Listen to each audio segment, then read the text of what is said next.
We're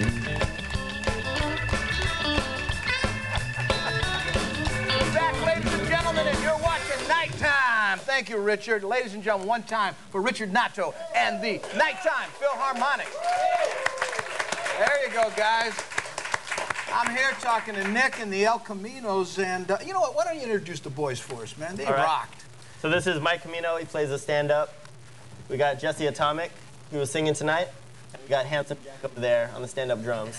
Handsome Jack, a stand-up drummer. You know they rock when you got a stand-up drummer, huh? So, Anna Bananas, is that where you guys normally gig? Yeah, I mean, we play there at least usually once, maybe twice a month. We'll play around a few other places, but that seems to be the home base for now. Okay, and for those of you outside the state, it's worth the plane fare, okay? Make it over. New CD. Right? New CD. This CD is not out yet.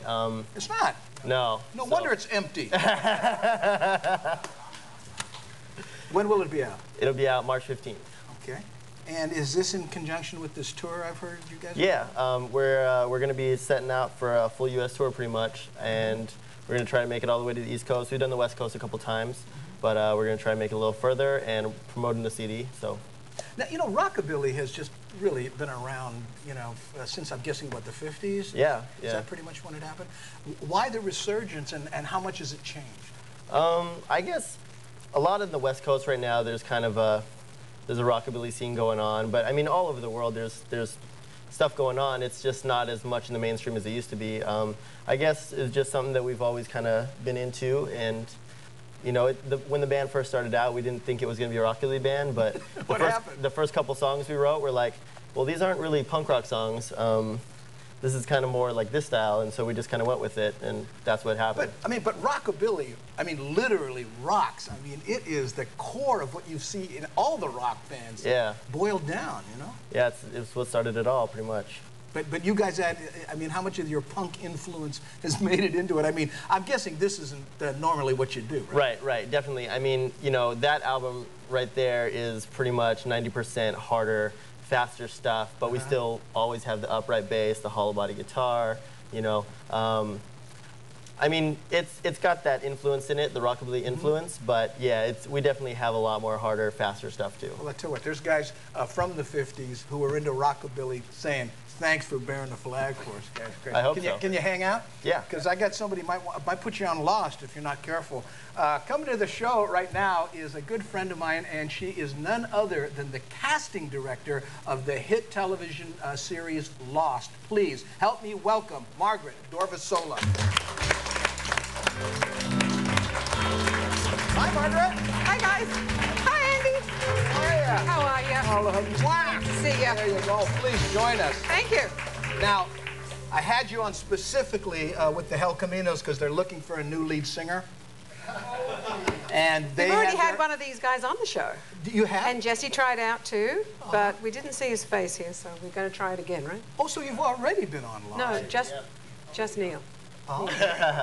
I tried out, I didn't make it. Jesse tried, but we got Neil on.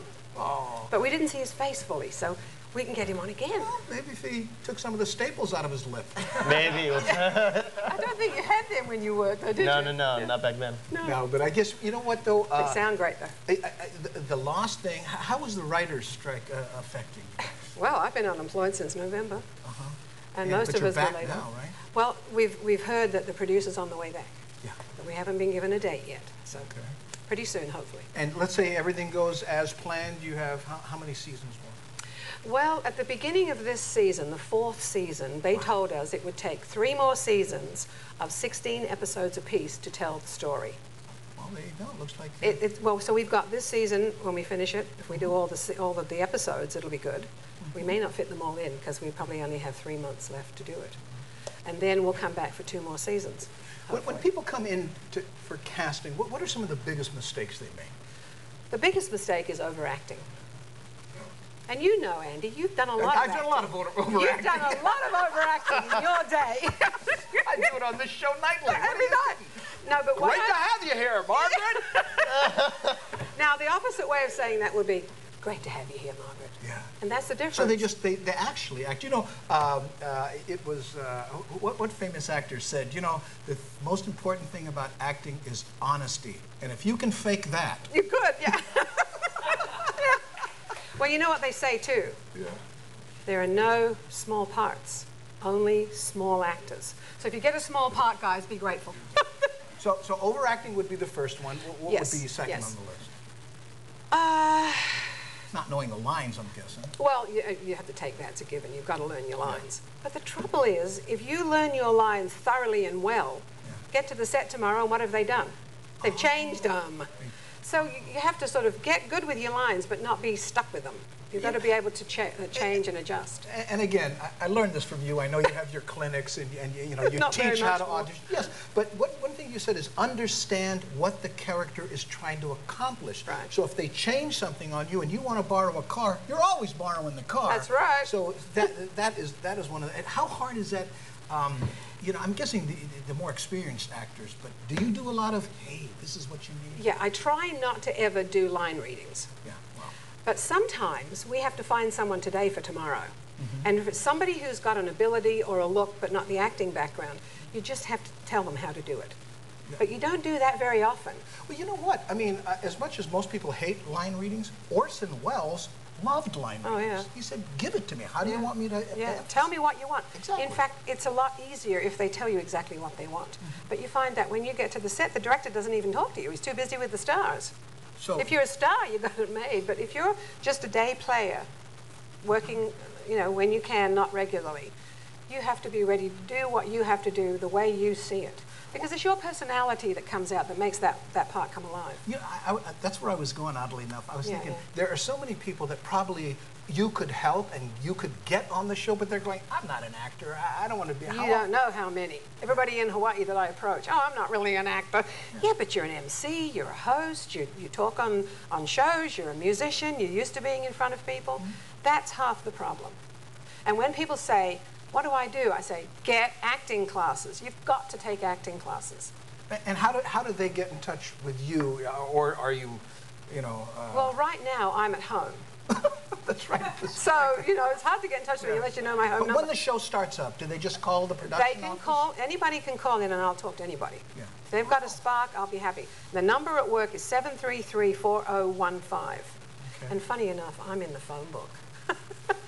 I've been in the phone book for 30 years. Why change it now, you know? Well, I tell you what, that's the phone number, folks. If you want to be on Lost, you can talk to Margaret. Can you hang out for a little bit? Because I want to introduce you to your buddy of mine, Oh, yeah. Eddie Sherman, columnist, Yeah. when we come back. You guys, can you hang out? You all right? We'll be right back with more on Nighttime. Help us know Margaret Gorbasola and Eddie Sherman when we return.